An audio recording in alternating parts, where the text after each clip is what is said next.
Staying with foreign policy and leaping around somewhat, it's election year in the United States. When Clinton left office, he left a surplus, since which time we've had wars in Iraq and in Afghanistan, and Bush left behind trillions of dollars in debt, partly for those reasons. Obama seemed to me to set a new tone in his inaugural address when he said, if you will unclench your fist, we will extend our hand to countries who've been hostile to the US. We've now had Mitt Romney pledging even greater support for Israel, stating that the Iran centrifuges are still standing in a rather threatening way, and saying that Mr. Putin isn't going to get it quite his own way in the future. This seems to me to be, a bit of a rather hawkish and worrying set of values coming out of a man who could possibly be the next president. Have you got any comment on that? Well, I think the next president and this election will be decided on economic grounds, not foreign policy. I don't think Mitt Romney's had a huge amount of luck with some of his policy statements and the debates on foreign policy, but I think he is a very credible steward of the economy. I've got to say I'm watching it with interest. In terms of foreign policy, a lot is said during a presidential election, and they're normally the candidates that tend to try and be quite responsible, but even then a lot is said. Whether it actually reflects what government does once its administration is in office is another matter altogether. I certainly think we should be very careful about giving Israel a green light to attack Iran, and mainly for this reason, that if you listen to a lot of the sort of intelligence and military people in Israel, they've been saying for a long time that even if you bombed Iran, it wouldn't stop them getting the bomb.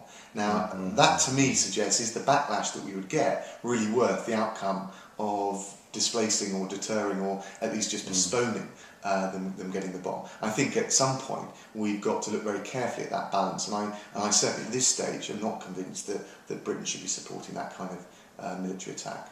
Well, again, I think a lot of people will be relieved to hear your view, and I think if the recent history has taught us anything, is that we now find ourselves talking in secret to the Taliban in much the same way as there were meetings in Chain Walk in the 80s with the IRA that none of us knew about. I think dialogue is absolutely essential, and I hope we get a little bit of a when in government, moderation of the Romney view. And as you correctly say, I think it's rather likely, as Obama's discovered, a lot of difference between campaigning and being in government. Well, they always say you campaign in poetry, you govern in prose. Yes, indeed. Staying with foreign policy, we've had this week the deeply shocking and very worrying of the murder of the US ambassador to Libya. I think the West, as natural democrats, applauded the uprisings of the Arab Spring and were pleased to see people like Saddam Hussein, Mubarak and Gaddafi go. But I am concerned, and I'm sure a lot of your constituents are as well, that of quite what is coming in to replace them. And if you look at Syria, which is a total mess, it seems to me that we're supporting a very fragmented, almost unidentifiable opposition there.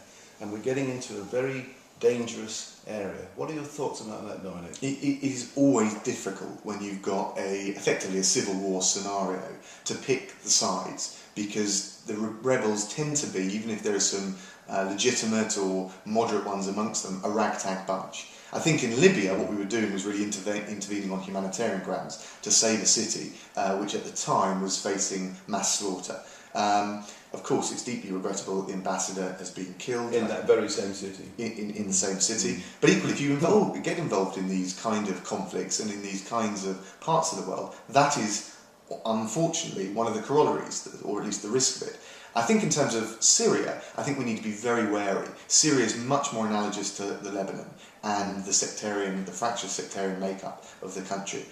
I think we're right to support diplomatically, and there's a degree of additional support going to the rebels. I think that's right. I think Assad's time has come, and we really do need a much more all-inclusive government in Syria. But I would be very reluctant to see us intervene militarily. It would risk a quagmire.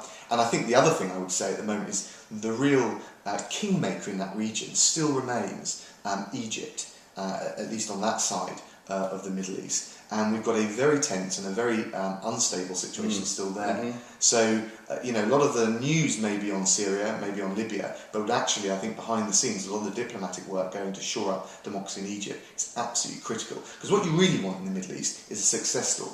We know there's lots of failures. We know there are lots of basket cases, frankly. But what you want is one moderate, stable, inclusive government, which at least is some semblance of representation of the people. Then at least you have an example that others will follow over the course of history. I think you're spot on, and I think what we fear is the rise of some kind of unpleasant radicalism in those countries. And I was very encouraged by the statements from the new Egyptian Prime Minister the other day, but he, like many of us, are on a tightrope, and he's struggling to keep order in a society which is prepared to, react in the way that it has over this stupid film made in California, which is perceived to have insulted Islam. Politics is a funny old game, isn't it? Now, you knew you were going to get this next one from me because you know of my interest in the criminal justice system as a grumpy Kingston ex-magistrate who left at the time when 103 good local courts were closed. I gather it is the policy still of the coalition to try to reduce the prison population and to encourage magistrates to hand down more community penalties. Community penalties have to be supervised by the probation service. They were struggling when I left 18 months ago, and they've just had their budget cut by 20%. Practically, it doesn't seem to me to work, and politically, again, it gives the impression to the electorate that the joined-up thinking just isn't there. Well, look, first of all, it is not the concerted policy to reduce the prison population. I think if we knew that we had community sentences and supervision that worked effectively, you remember the old stories about tagging not being effective. If these actually worked, I think public trust would increase somewhat in them. But there's no concerted policy just to dump people on the streets. That would be quite wrong. I think one of the interesting things will be to see is how Chris Grayling, the new Justice Secretary, does respond and what new initiatives he looks at. As far as I'm concerned, I think prison performs a vitally important role because it incapacitates serious and persistent criminals, and I would like to see more prison building, not less. I would also like to see us do more constructive things, and a lot of this is happening. We're getting more prisoners involved in working when they're inside. I'd like to see more abstinence-based rehabilitation programmes. The problem is, it all costs money, and we've got to be realistic that we face an acute financial problem. We know that national debt, as well as the problems of the deficit, are enormous. And ultimately it comes down to this, that in a time of financial constraints, do people want the money spent on securing and preserving and investing in the health service and making sure schools are invested in, or do they want it going in the criminal justice system? It's a really difficult choice, but it's one that you can't duck. And the reality is I think most people prioritise the health service and schools. So it's a tough balancing act, but I think it'll be very interesting to see how Chris Grayling responds. He's obviously takes I think I can say fairly more robust view than Ken Clarke, and I think he'll be looking at this quite carefully.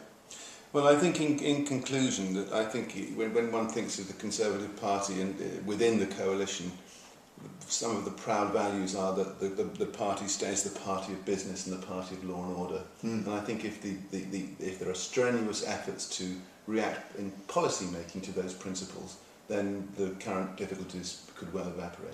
And I think one of the things, just to say, that we are this November going to finally have, locally here in Surrey and elsewhere in the country, someone that we can hold responsible for local policing and local criminal justice policy. Through an elected commissioner. That would be the first time people actually have some direct democratic responsibility over it. So I think our law enforcement credentials in a very tight financial situation are actually strong, and I think our reforming zeal is still strong. So there's plenty to be positive about, even though we face tough times. Well, thank you very much. I know time is short and you've got to get off, but I really appreciate the opportunity of talking to us candidly as this, and also taking those questions without notice of what they're going to contain. So I'm most grateful. Thank you very much for coming. Thank you. Okay.